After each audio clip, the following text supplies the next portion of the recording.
Salah satu kekecewaan gue terhadap penceramah Islam di era sekarang adalah banyak dari mereka itu yang nyeleneh, suka ngomong kasar, ceramahnya teriak-teriak, suka menyindir dan menyinggung komunitas tertentu. Dan parahnya lagi, mereka memiliki pengikut yang banyak dan loyal, dan hampir nggak ada yang pernah menegur mereka. Pertanyaannya, kenapa gue bisa sekecewa ini? Karena dulu pas SMA gue juga pernah yang namanya mondok. Nah, di pondok gue juga pernah ikut kegiatan yang pidato-pidato semacam itu, ceramah di depan santri putra dan santriwati. Total gue pernah ceramah sebanyak 2 kali atau berpidato lah, pidato islami gitu, 2 kali.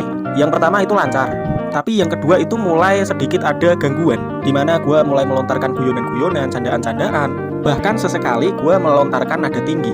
Tapi karena audiensnya waktu itu ketawa-ketawa, gue pikir semua baik-baik saja. Tapi ketika gue selesai turun dari atas panggung, tiba-tiba setelah acara selesai, Abah Yai langsung naik ke atas panggung dan menasehati seluruh santri putra dan santriwati di situ. Yang pertama, kalau kita berceramah itu mesti pakai adab dan sopan santun. Dilarang melontarkan perkataan-perkataan yang nyeleneh, aneh, dan menyinggung. Terlebih lagi menggunakan nada tinggi. Dan di setiap omongan, di setiap hal yang disampaikan itu juga harus disertakan dalilnya. Nah, dari situ gue trauma. Sejak saat itu gue gak mau lagi disuruh tampil ceramah, disuruh tampil berpidato. Karena setelah kejadian itu banyak sekali dari teman-teman gue yang merosting gue akan kejadian itu.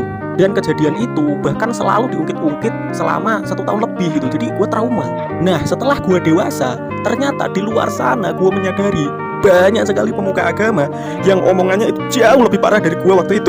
Yang cara berpidatonya, yang cara berceramahnya itu provokatif, tidak menggunakan dalil, banyak melontarkan kata-kata ejekan, makian, kata-kata kasar, dan itu ditonton oleh ribuan, ratusan jamaahnya, dan mereka pada ketawa sama seperti reaksi yang gua dapatkan waktu pertama kali gua pidato itu.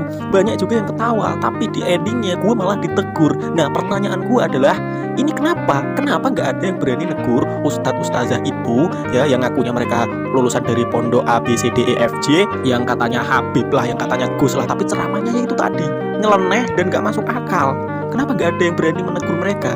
Sedangkan gua waktu SMA dulu ya, waktu emang bener-bener belajar, waktu belajar gua mendapatkan teguran yang segitu parahnya gitu, baik itu dari guru bahkan dari teman-teman gua. Nah, pertanyaannya lah yang selalu gua ulang-ulang, kenapa ustadz-ustazah yang semacam itu, yang nyeleneh itu, bahkan ada yang kelihatan kayak dukun tapi dianggap ustadz ya, yang makulina itu omongannya nyeleneh, kasar, tingkah lakunya itu juga banyak yang nyeleneh, tapi kok gak ada yang menegur mereka?